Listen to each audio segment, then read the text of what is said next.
Another neat feature using points, which we just looked at again with the white arrow, if you click the edge of an object, it lights up and you can move it like this. Another neat feature is using the move tool.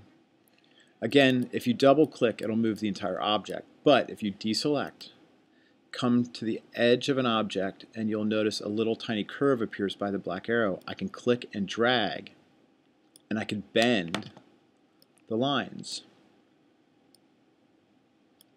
Again, for this whole thing to work, the object must be deselected. If it's selected and you try to bend the line, it's just going to move the entire object, which is not what you want.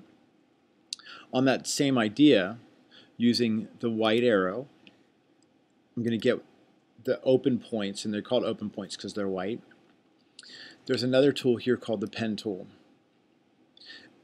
We can add points with the pen tool. If I come to the edge and click, you'll notice I get another white point. And I can take my white arrow and adjust it. And what happens is these things called handles pop up. And I could grab these handles individually, and I could bend and curve.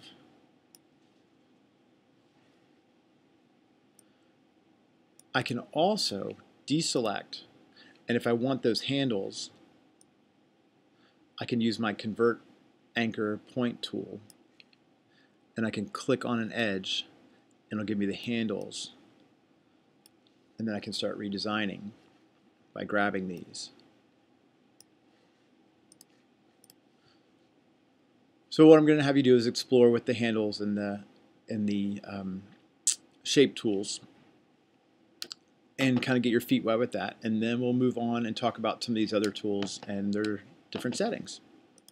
Good luck.